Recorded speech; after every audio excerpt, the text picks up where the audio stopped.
Hello, everyone, and welcome back to the Women Legal Business Founders and Leaders series. I'm Terry Modishead. I'm the Executive Director of the Centre for Legal Innovation at the College of Law, and delighted to be introducing this series, which today, and we're very, very grateful for it, will be hosted and facilitated by Courtney Blackman, who is the Head of Partnerships at Lander and Rogers. Courtney is going to introduce our fantastic panelists today. I know this is going to be an amazing discussion on startup to scale up, what's different and why. And we know just how important this discussion is, so I'm really, really looking forward to it. I have a few things. Firstly, to provide an acknowledgement for country. So we acknowledge the traditional custodians of the lands on which we all meet today. We pay our respects to elders past, present and emerging, and acknowledge all Aboriginal and Torres Strait Islanders peoples here today. I'm going to drop back in towards the end of the session, but again, it's my very great pleasure to hand over and reintroduce you again to Courtney Blackman. Thanks, Courtney. All right. Thank you so much, Terry. Hello, everybody. Thank you for being with us today.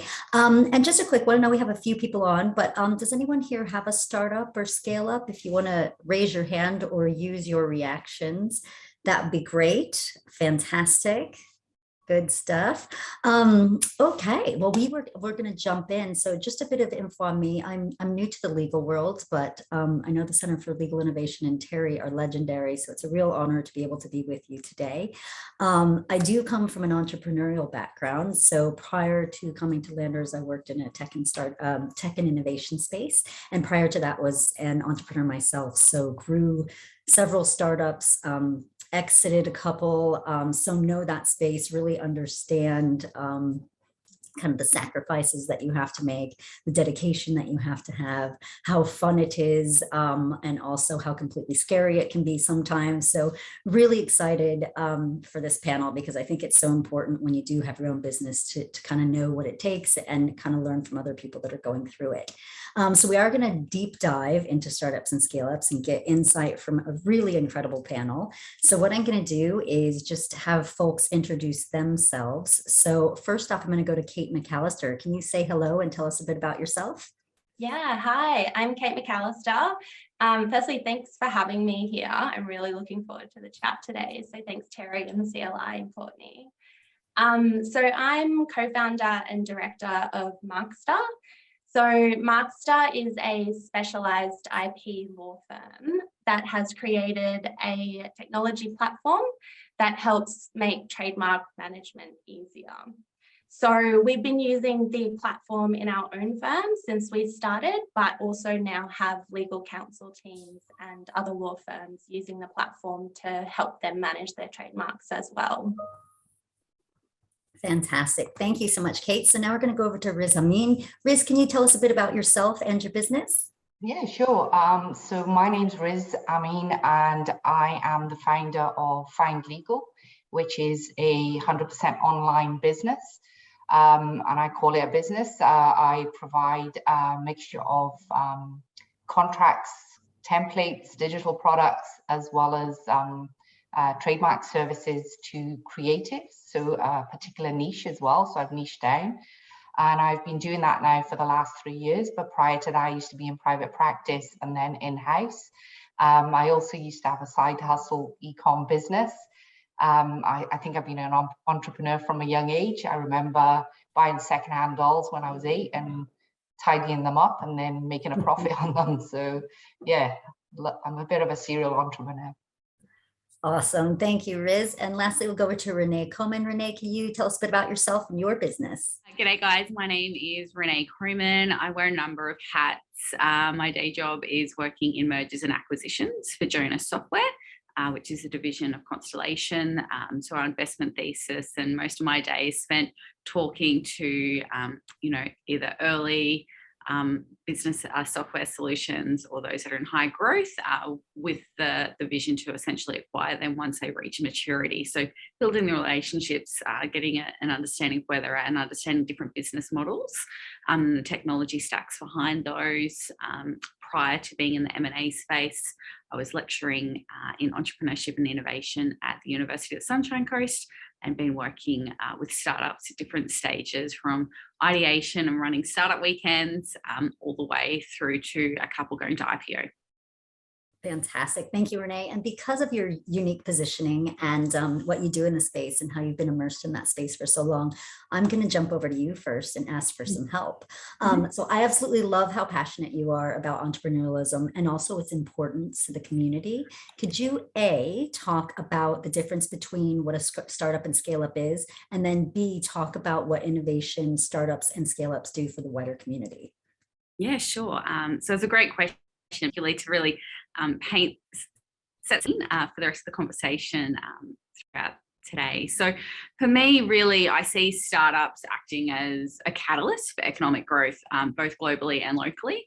That was supported, and if you have a look at what's been happening in Australia, according to the Global Startup Ecosystems Index for 2022, Australia has now actually reached 8th in that global ranking, actually overtaking China and actually securing its spot now in the top 10, which is fantastic. And I'm really proud here on the Sunshine Coast. Well, I'm not on the Sunshine Coast today, but where I'm based, Bernard Salt actually stated that the Sunshine Coast is the entrepreneurial capital of Australia. And we have this entrepreneurial spirit. So within startups, it's the land of the unknown. You have a hypothesis, you think like a scientist, you believe that there's a problem and there's a potential solution that can address that. And as you go through, you're trying to validate the market, you're validating it. Is there a product market fit? Where are we at? What's the business model that supports those? And for some people, depending on their business experience and, if they've gone through an exit or even gone through the valley of death before, those learnings help you be a more confident operator to get to that point. So some people may very quickly go through the startup and that ideation and getting that product market fit. Some people, it just takes a little bit longer, and that's just the learning journey that they go on. It's once that they have established that right product market fit, and once they have, they're paying customers, it's at that point that they can really start to scale their solution. Because that's been perfected, now let's throw more resources into it. And that's when many, dependent on the industry they're in, may be looking to attract more investment. And for that reason, they'll throw all their resources to scaling that solution. Again, dependent on the industry you're in, throwing more resources may mean also going into new markets. Perhaps for some startups, it's being global from day dot. For others, it's going for regulatory reasons and what have you. They'll secure one market at a time. So that's a very quick overview from startup. So I've got an idea, you think like a scientist, and you're constantly validating where you're at, ideating, and going till you go, yes, we've got a great product market fit, and paying customers and cash flow, because cash is king. And then once you get to that little bit more of confidence, then you can start investing more resources to really scale things up and get to maturity. What role does startups and innovation play for the broader community? As I touched on, it's certainly a catalyst for economic development.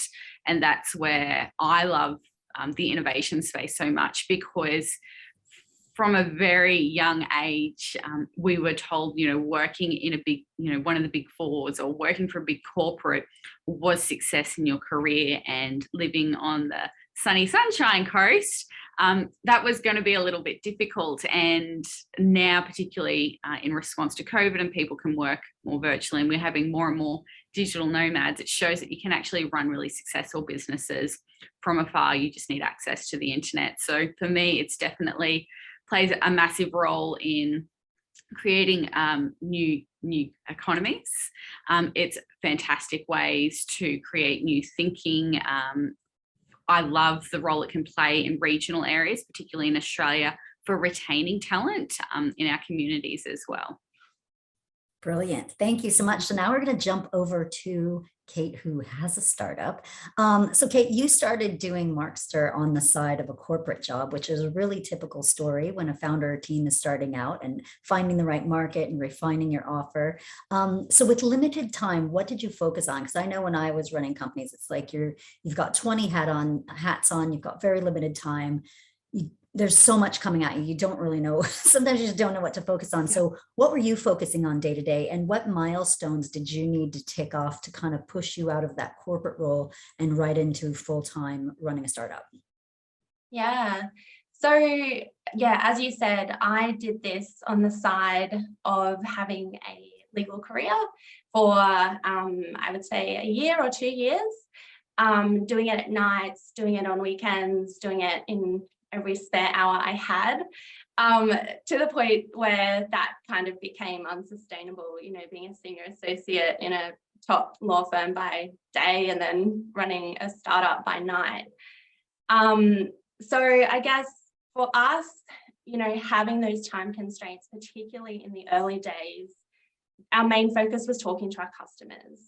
So because I'd worked in that law firm environment, I'd been helping to run, you know, really large trademark practices, I saw that there was a real need for better technology in the space to make things more efficient, to, you know, lessen the administrative burden, give more transparency and oversight to the client side as well, so that they had access to their own information. So I could already see that there were lots of pain points in the trademark space, and there was kind of a problem that needed technology to be solved. So then when we launched Markster, it was really about talking to our customers to make sure that they were having the same pain points that I'd experienced on, you know, the client side when I was in-house, but also the law firm side when I was managing large portfolios. So from there, you know, it was about having those customer conversations, identifying their pain points, building out an MVP that we could then launch to test it with those customers, get market feedback, get them to trial it, you know, iterate some more, change direction, get more customer feedback. And we really just kind of organically grew from there. So the product now, like the platform, is much different to the platform when we started a few years ago. It's dramatically different. It has a different customer base. It solves a whole different bunch of problems, which I think is very normal when you're starting out as a startup, because, you know, you're wanting to identify with the pain points and you're wanting to identify with the problem. You shouldn't be wedded to the solution. So that's what we were really focusing on. In terms of making the jump into Markster full time, it was at the point where we had enough customers on board that I could really justify it personally from a personal financial point of view, like leaving my corporate job and jumping into a startup. So we had a really good customer base. We were getting really good feedback that the customers saw value in the product, and the financials made sense to me at that point as well. So that was about 18 months ago, and I've been on board full time since then. Awesome. And congratulations, Kate. That's brilliant to hear. So Thanks. all right, we're now scaling over. We're going to go over to Riz. So Riz, you have a sustainable business. You know who your customers are. In essence, you have a scale up. What were some of the growing pains that you had to go through to get to where you are? And then I've got another little question for you after you answer this. So the growing pains, oh my goodness, there were a few. I started off at my, when I started the law firm, obviously budget was an issue. I couldn't go and rent, get a lease. So I knew online was the way to go for me. And I was already used to the online space in running an e-commerce business. So when I started, I think I was using my son's gamer headset for my Zoom calls. Tech was trying to make the right tech, figure out what tech was going to work and how it was going to work together and piece all of that together, not having anyone else in the same space as me, to have those conversations, back and forth conversations, to figure things out smoother and easier, was a bit of a problem. So sometimes the tech would let me down.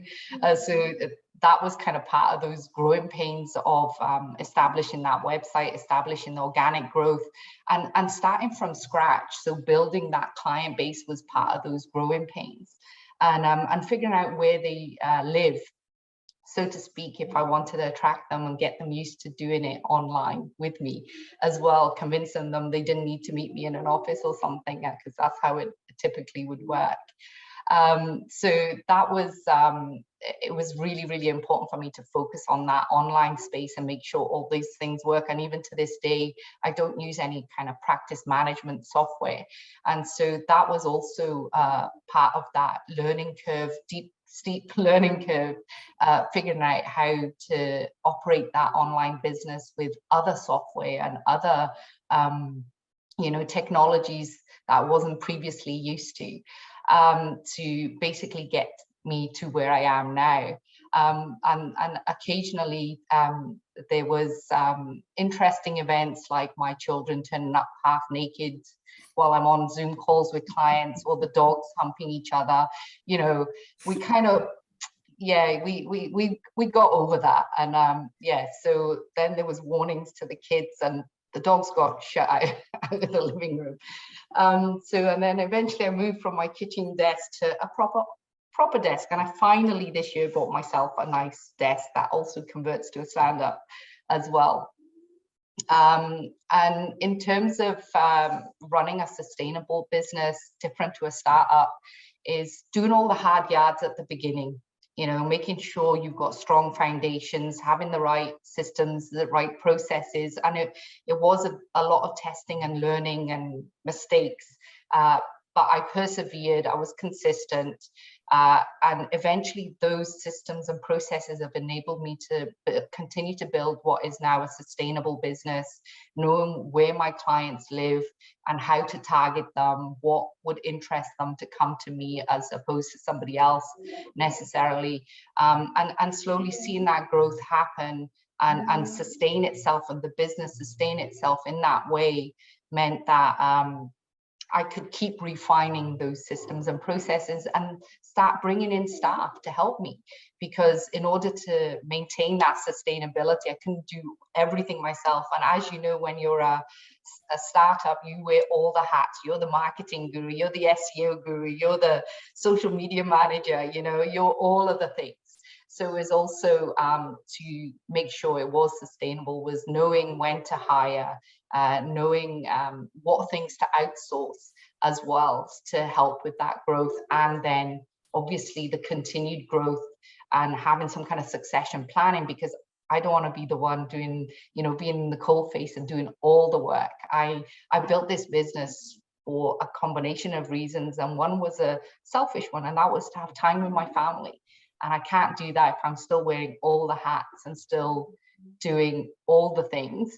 And if I want to grow the business, it's making those decisions around delegating and outsourcing and improving those systems and processes. I may have started off with a basic system and process, and over time, that's matured as well, and started investing more money back into the business to continue that growth. Awesome. Thanks, Riz. And now that you've got some people helping you, you've got some systems in place to really run the business, what do you spend your time on? Where are you spending? So I do a fair bit of business development, and I also get the opportunity to hang out with wonderful people like you ladies on the panel today and share my knowledge and experience. I have that ability to do that and that freedom to do that. So I spend a lot of time doing business development, growing, making sure I've got referrals coming through, building relationships as well, and like I said, sharing my knowledge and experience. So I would say 70% of my time is now business development, and the other 30% will be a combination of either hands-on work or supervision, depending on the nature of the work as well. So that's kind of where I'm at with that. So, and it's a good feeling because I actually love the business part more than I love the legal part, although I do like that too, but yeah. So I'm in a sweet spot right now. Awesome. Thank you so much, Riz. And speaking of sharing insight, we're now going to dig into your brains and get some advice from you guys. So I'm going to go back to Renee. So Renee, in your role as merger and acquisitions manager at Jonas Software, you're in contact with tech startups, scale-ups, and entrepreneurs on a regular basis. Are there character traits that successful founders share? And are there any tips that you can share with us today, especially for those that are scaling a startup? Yeah, sure. Look, I think if anyone who's watched Shark Tank, you will see investors saying the same thing over and over again, that they're not necessarily investing in the idea, but it's about the person. For me, what I love being around entrepreneurs and really driven, innovative minds is the desire to be the best that they can be. The people who want to challenge themselves every single day.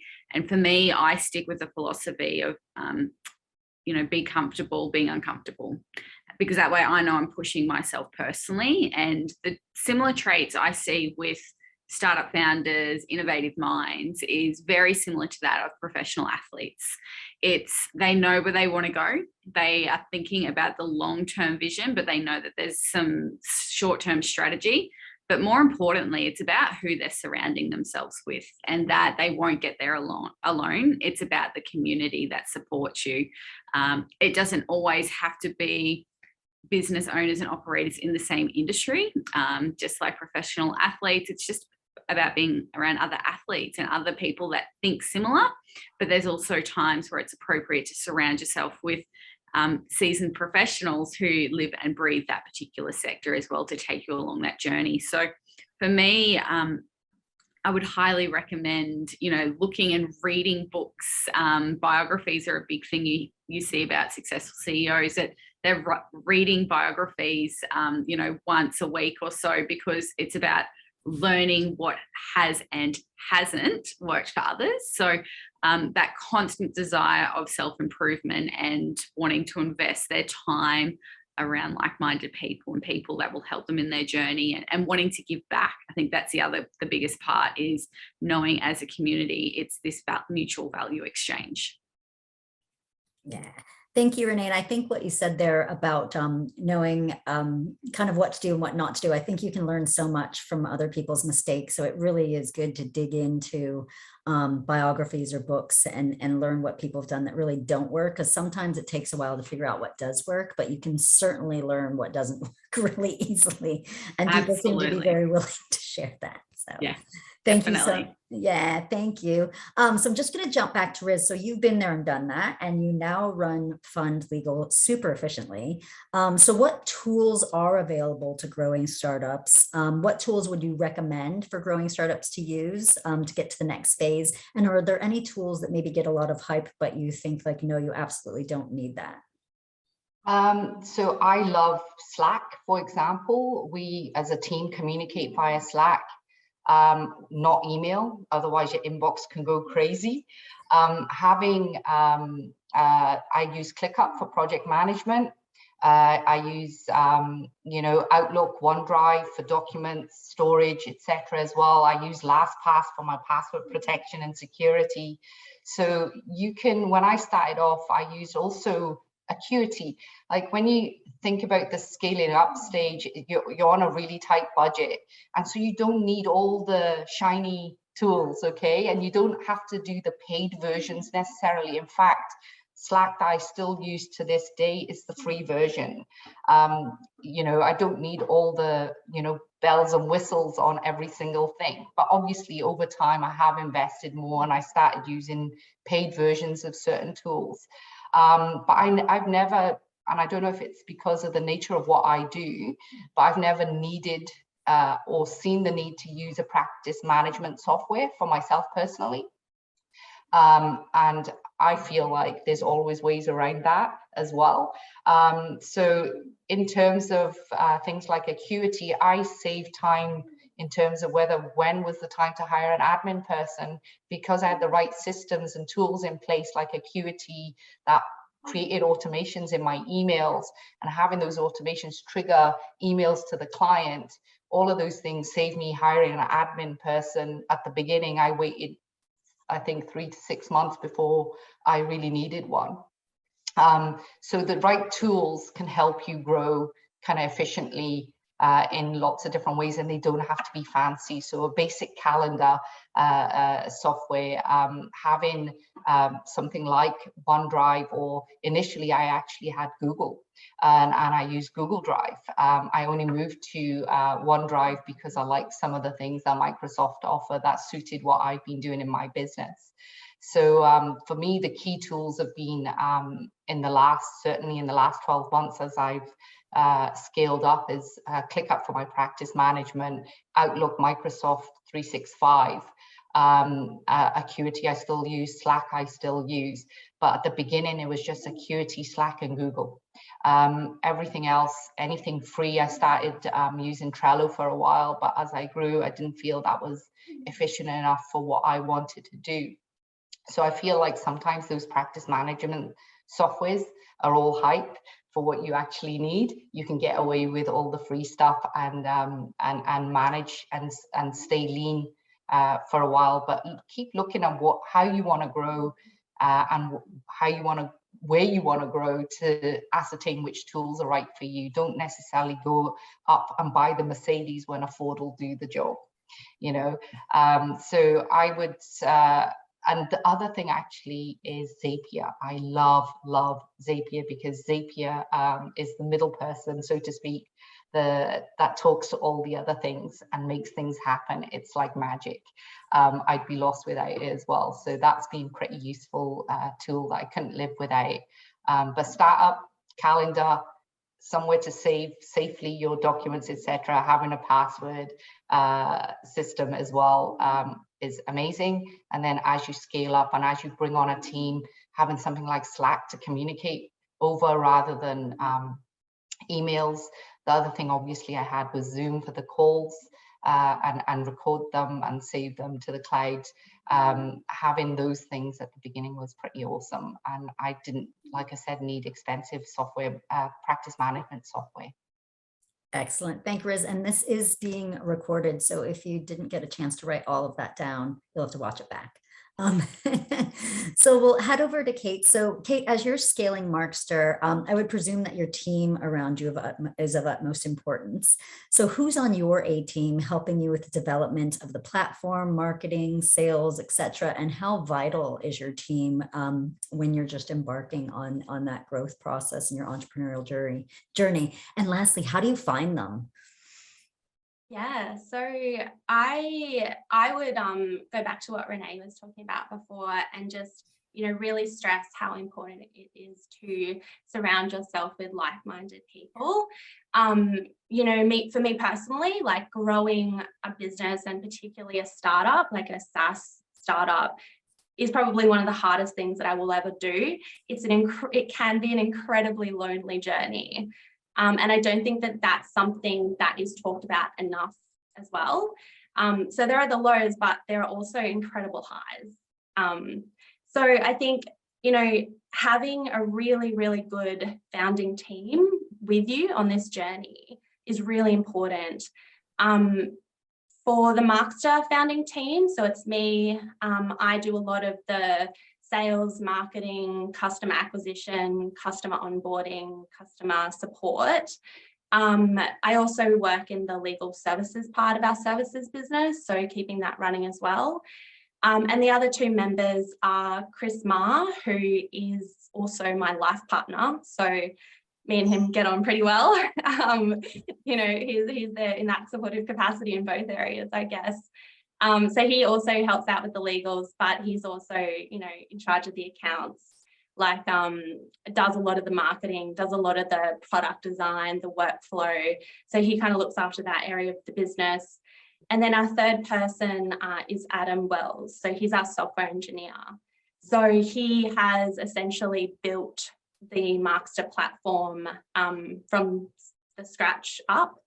And he has been incredibly vital to us in, you know, contributing the sweat equity that's gone into establishing this startup and building a product that is being used by our customers.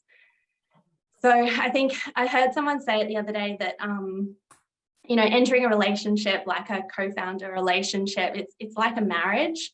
So, you know, you go through these ups and downs together. So it's really important that you have someone that you really trust, that you know you can work well with, and you just get along well with at the end of the day. So Chris, obviously life partner, get along with him. And Adam, I had worked with previously at another tech startup. So when we were founding Markstar, I approached him and said, hey, we've got this idea. Do you want to have a few, you know, weekends where we can workshop it? So I'd worked with him before in that professional capacity, but also just started working with him on the side of our main jobs on weekends, at nights, and established a really, really good working relationship there as well. Excellent. And do you already have in mind, like, as your business scales, what roles you need to fill? Yeah. So it's kind of what Riz said before. You start off doing everything. And I think it's really, really important, you know, at the end of each week, at the end of each month, to kind of evaluate the things that you could potentially step back from and try to do that as you go along. So, you know, when we've already got contractors that are helping us with various parts of the business, but when we do eventually hire, I imagine it would be in that sales and marketing and BD role, and, you know, more of that software engineer building, but also designing role as well. So at this stage, we are, we've got our 3 co-founders and we've got contractors that we are using to help us run the business. But yeah, definitely doing that reflection on the parts of the business that you can eventually outsource and hire for is really important. Awesome. Thank you, Kate. And it's a tricky time too for hiring. So I'm sure there's a lot of kind of spanners being thrown in that, because there's just such a, you know, such a big demand for tech focused people and startup people, and not a lot of people to fill those roles. So yeah, just added a bit of fun. Yeah. So just a quick little plug for, so on 1 December, there is going to be a talk on funding. That's a part of this series, the Women Legal Business Founders and Leaders series. So I don't want to go too deep into it, but I definitely want to touch on funding, because it is a really important aspect of scaling a business. So we are just going to kind of lightly touch on that. So Riz, as you continue to scale Found Legal and expand into new markets, how are you planning to fund growth spurts and even build a larger team?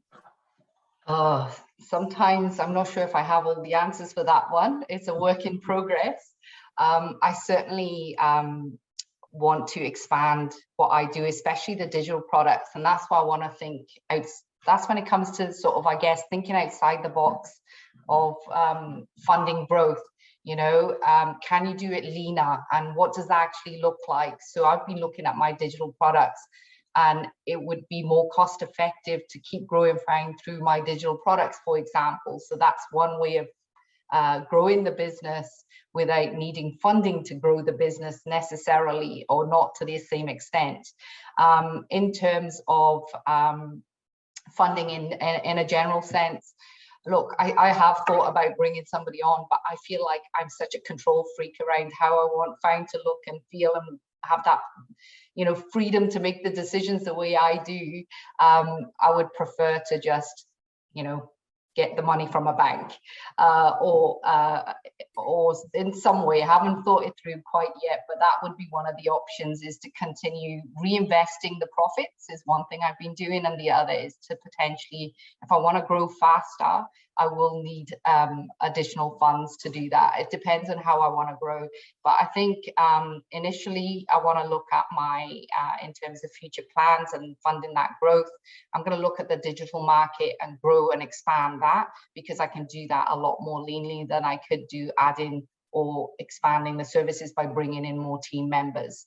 And then, you know, I will bring in and build up a larger team, but it will depend on what it is, which part of the business and which income stream I want to grow, and what does that actually look like for me and for the business as well, because I've got a really great team, and it's really hard to get the right people in, sometimes the right fit, personality fit, you know, as well. So and that's super important to me. And will I always be tied to Find? I hope so, in some capacity. I like to think I'm going to be 80 years old and still selling digital products and hearing that Shopify ping every time there's a sale. So yeah, I don't know. I like to think I'll still be around in some way, shape or form, doing something around that. And depending on how I grow it, there might be even an opportunity, sell it, retire, and go to the Sunshine Coast. Well, at least you'll have some friends there that are on this. Yeah, and look, you know, the nature of my business is I can actually take my laptop and live anywhere, you know, and that's why I did what I did at the beginning. Yeah, that's perfect. I do love that you started Found Legal to spend more time with your family, and I think that's why a lot of especially females will end up taking the entrepreneurial route, is having that freedom. So it's good. It's a good thing. So Kate, are you able to share how you're funding Markster? Is it bootstrapped? Will you be looking at going down the traditional tech startup funding path through VCs? What are your plans as you scale? Yeah, so I think, you know, funding is such an interesting topic, because as soon as you, you know, start a startup or tell people you're running a startup or thinking about starting a startup, funding is one of those things that just naturally comes up. You're always asked, oh, are you going to go for funding, or how much funding are you going to go for, or have you thought about funding, when are you going to go for it? So I didn't even really realize when I first started this that not having funding was even an option. And I think that's because, you know, funding is something that's so widely talked about. It's all over the media, and it's probably not as sexy as someone who's bootstrapping their, you know, SaaS company and doing it at nights while they work, corporate job, etc. But for us, we're still at the point where we have been bootstrapping it so far. You know, at first when I was working a corporate job, it was through our wages, working as corporate lawyers. And then, you know, now we've also got the legal services part of the business. So money is coming in through the services, providing legal services. And we're really lucky that we have such a really, you know, great client base that, you know, they always refer us to other clients. They come back for repeat work. So we're really, really, really lucky in our client base in that they've really been able to support and kind of grow that aspect of the business organically as well, while we also put focus into the SaaS product part of the business. For the product part of the business, I think, you know, we're still at this stage, and Renee spoke about this a little bit earlier as well, where we've only been you know, approaching other law firms to use our platform for the last couple of months. So we're really still at the stage where we're solidifying who our customer is. We're getting more people on the platform to test it. We're getting more feedback and improving it. Each time we get more customers on board. And I think, you know, I've thought a lot about getting funding, but that is also a full-time job. You know, talking to investors, finding important, you know, it's essentially another relationship that you have to manage there. So finding a good fit for someone who is going to invest in your company and see, you know, the potential of what you see and supports you in doing that. And I think for us at the moment, the longer we can bootstrap it, you know, make sure that we are definitely finding that product market fit, the better position we'll be in when we eventually do want to really scale up and find investors who are willing to fund it into the company. Yeah, perfect. And just, I guess in the long term, what do you want from Markster? And also in the long term, what mark do you, Kate, want to leave on the legal tech industry? Yeah, so that's such a good question, because, you know, when you are running a startup, particularly in the early days, your head is always down. You're always thinking about the next thing, the next customer, the next feature that you're, you know, contemplating. And I think long term, for me, I have just loved this journey so much. I've grown so much, you know, personally and professionally. And I really want to see other women like growing businesses and leading businesses and just having a ball doing it as much as I've had a ball. So for me, long term for Markstar, we really want to get to the part, you know, where we found that product market fit. And I think it's very close. We are scaling, so potentially look at investment there, but also expanding globally. So we do have intentions to go into global markets, particularly being the nature of IP management. You are talking about jurisdiction-specific markets. So yeah, that is the long-term intention, is to expand globally, keep scaling it up, and probably look for investment a little bit later on.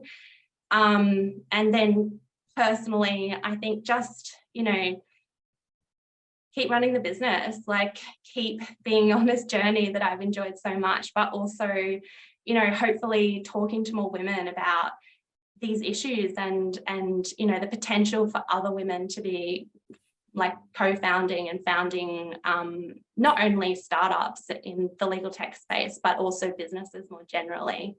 Something I'm very passionate about, as you can probably tell. I know your passion is spilling out of Zoom. I hope everybody else can feel it. It's very exciting. So thank you. So I wanted to kind of wrap up this part before we move on to questions with Renee. Just Renee, you have such, I really want to get your thoughts because you have such a really wide lens on the startup ecosystem. So what lasting role do you see yourself in the legal tech space? And then I've got another question for you after that. So, look, for me, it's absolutely about supporting more diversity in all spectrums in that respect. So, from education, and you know, not everyone in legal tech has to have a law degree. It is about the diversity and bringing the people to the table. So, I think that's definitely a massive role that I'd like to be able to support and the role I can play there. There is a couple of points I just wanted to add to some of the comments and the questions earlier on in terms of resources and tools that are available. So there's some amazing tools to help people at different stages. So there's hackathons and startup weekends you can go. They're fantastic, particularly even in existing business, to get your staff along to start thinking entrepreneurially as well. So there's lots of events and programs, incubators for those that are looking for that product market fit and to build an MVP. There's incredible accelerator programs, some of them industry specific, some more broadly. So any opportunity to jump into those, I would highly recommend. If you're building a software solution, the beauty of SaaS is you can be global straight away, which means you are technically exporting, which also opens up so much more support you can get from federal government and state and local. So there's some fantastic pathways there. So yeah, just wanted to throw that out there. And Amazon, so AWS and Microsoft both have an incredible startup program. So you can apply with them and they can give you up to $100,000 in credits to help offset some of that financial expense, getting the right infrastructure in place from the start. So definitely any of the tools you're looking at using, so before you commit to any subscriptions, search their name and startup. You'd be surprised how many special offerings there are for startups.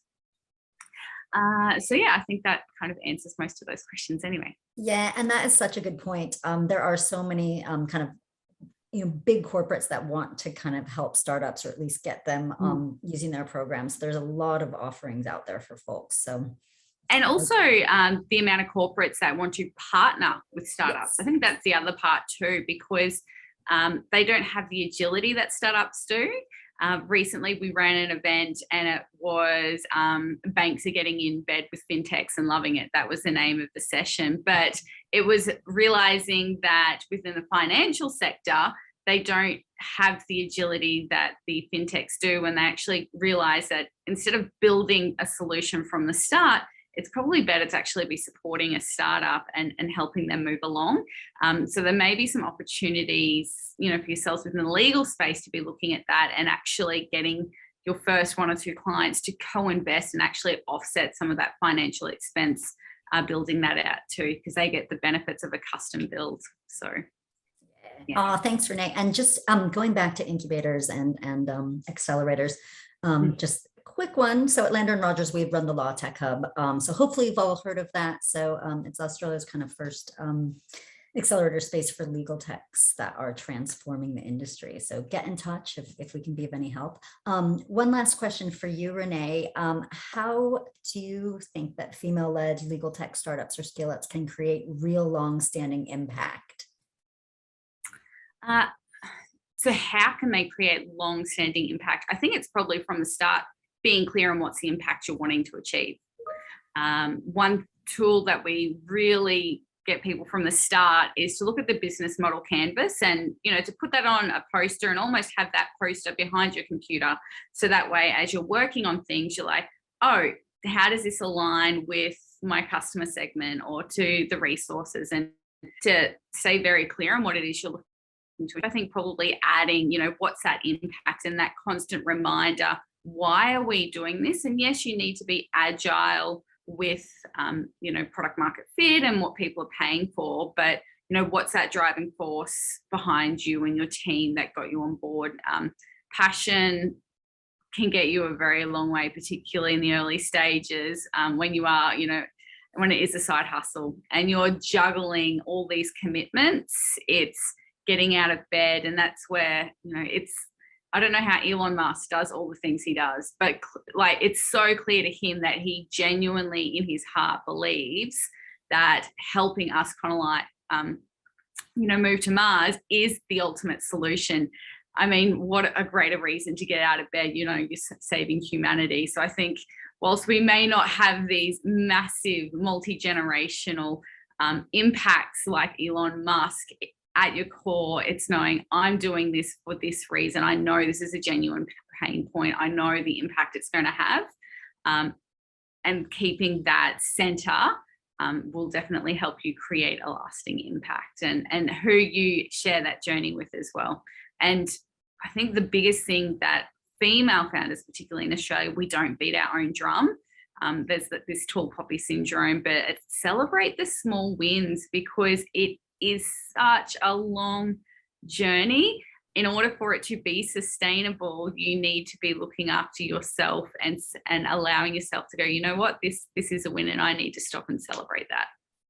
Yeah. Thank you, Renee. And that's so important. I think anytime you get a sale or do something even tiny, just take a moment to think about it, because when you are running your own company, you are so busy, you're doing so many things. And sometimes you forget, like, oh, you've actually achieved something really great. So just take a moment and bask in that achievement, because sometimes they're few and far between. And then as you start scaling, they get closer together. But it is so important to recognize that what you are building and what you are creating is doing something, and you're getting some traction. You might be getting some sales. So, there was bang a gong or have a party.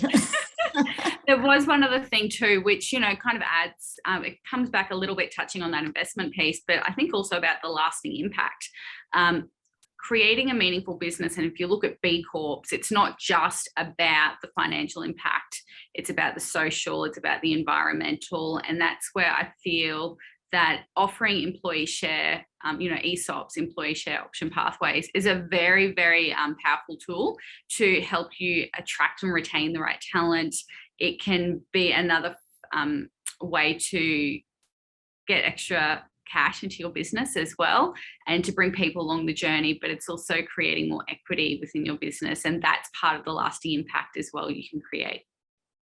Awesome. That was brilliant. Thank you so much, Renee. And huge thank you to Kate and Riz and Renee again. You guys, that was incredible. We're going to open it up to questions now. So we've got about a 10-minute Q&A. So does anybody have a question they'd like to ask anyone on the panel? Just if you want to unmute yourself and fire away, that will work. Or you can pop something in the chat. I'll jump in. Kia ora, I'm Helen Mackay from New Zealand. Sorry, I was very late joining. I was just facilitating a client team day. I'm keen to understand from people how have they gone about the process of customer focus workshops, or understanding what are the needs of customers in this space, and if anyone's got any tips to share. From my perspective, when I've wanted to add something, a service or a product to my business, my clients tend to live on Instagram. So I would do a poll with the question, and get their feedback. And depending on that feedback, I would then look at what the product should look like. And as I would develop it, I'd ask more questions so I could refine that product or service. And that helped a lot in deciding whether there was demand for the product or service, and whether I should be investing my time and efforts into that.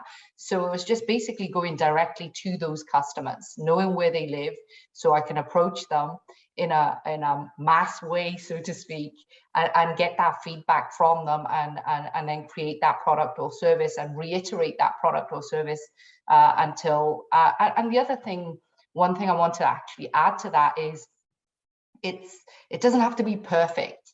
You can refine it, as long as you get it out there, and then keep refining it as you need to as well. So there's that as well, not waiting until it's the right exact moment. There'll never be the right moment. Definitely. Yeah. And I was going to say, with some of I facilitate a number of hackathons and startup weekends. For my first one, our idea was to wear a aqua watch that was connected to an aqua drone. So as you're going out for a surf, it would start vibrating when to start paddling for the best wave of the day. Sounds awesome. We went to Alex Beach, 6 o'clock on a Saturday morning. Of those 30 surfers we spoke to, 20 of them just said, nah, wouldn't consider it. That's something a Brizzo would wear.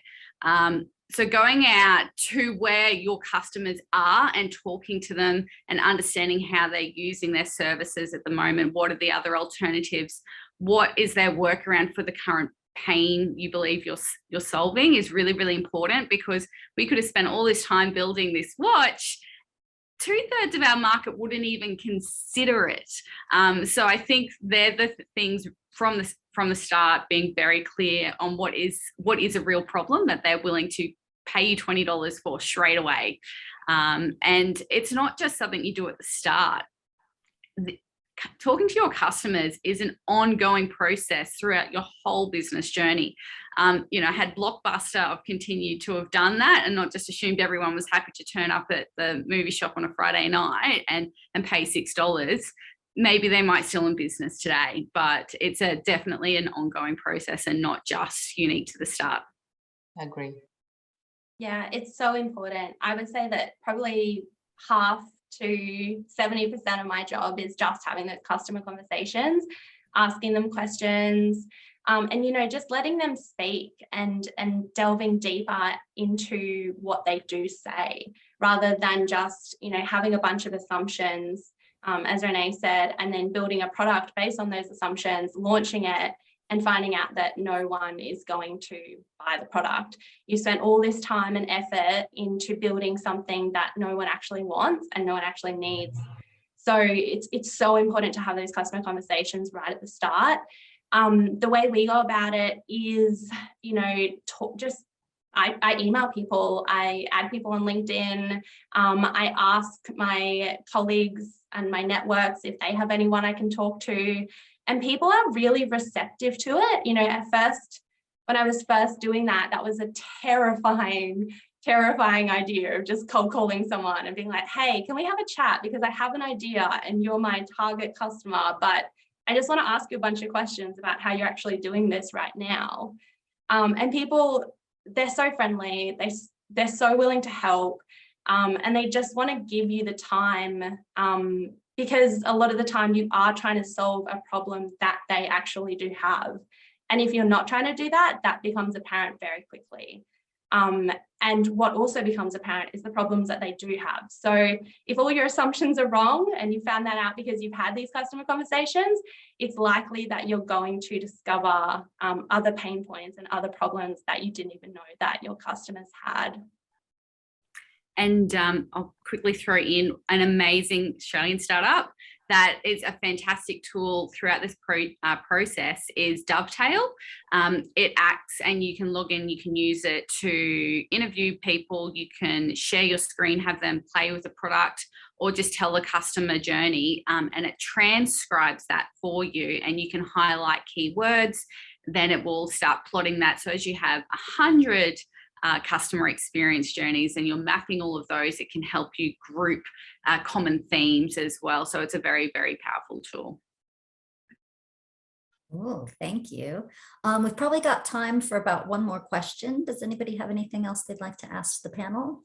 I was just going to ask a question, if I may, Courtney. Yes, please, Julia. So I think I can't remember which panelist mentioned around, I think it was Renee actually, around looking at potential customers for partnerships as a funding route, or even partners more broadly, whether they're just in the ecosystem or a customer. So that was, I thought, a really interesting tip, something that doesn't get mentioned a lot in the funding discussion. So I was just curious if any of the panelists could, do you have any tips around how that discussion could be approached? Is it as simple as, would you consider partnering with me? Or, is it a little bit more nuanced than that?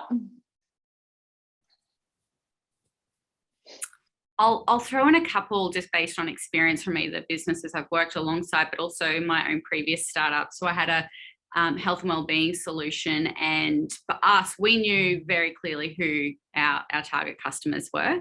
We actually went straight to their annual reports and their strategic plans to understand what was being told from the top down and where their imperatives and focuses were. So based on that, we could go in, we knew, did a LinkedIn search, found out who we needed to speak to, and then we're able to go, look, we can see that you're strategically working on these. We would love the opportunity just to have a chat with you. We think that there may be a really great collaboration opportunity, and open the lines of communication there. We were really fortunate that we got through, it was between us and one other party for Woodside at the time, to deliver an option for them. They got the benefits of a custom build, but yeah, definitely at some point you start getting those MOUs in place and what have you, but it's being really clear and understanding what's their strategic objectives and how is it that your solution can help them achieve that. Generally because there's a budget. It's on someone or a couple of people's, job descriptions to deliver on those as well. And if you can actually help deliver that on time, on budget, if anything ahead of time, that's going to make them look good. So at the end of the day, how can you make them look good in their current job for their next performance review? And yeah, being armed with the strategic objective of them, but also their competitors as well. Mm. Brilliant Awesome. advice. Thank you. Excellent. So I'm going to hand it back to Terry now. So again, thank you, Kate, Renee, and Riz, and thanks to everybody who joined the call today. Back to you, Terry. Thanks, Courtney. Folks, given that we were talking about incubators and accelerators, and we're in that, startup to scale up space, I do want to bring to your attention the Centre for Legal Innovation Innovation Incubator. And the reason that I want to do that is for a number of reasons. There isn't another innovation incubator in the region, so it's not a bad one to be able to jump into. It covers innovation broadly, so not just legal tech. So we're talking about transformation, if you like. It's legal. We are very focused on diversity and inclusion, and we also invite applications to that from Australia, New Zealand, and Asia. So the other reason that's, I think, a differentiator is because you have that enormous richness of experience in these areas that are coming from a bunch of different places in the region.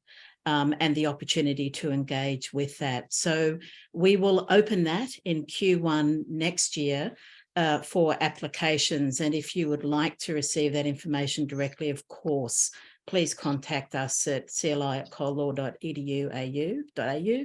We would love to hear from you. So do please take advantage of that. The other really important part of it is it's free.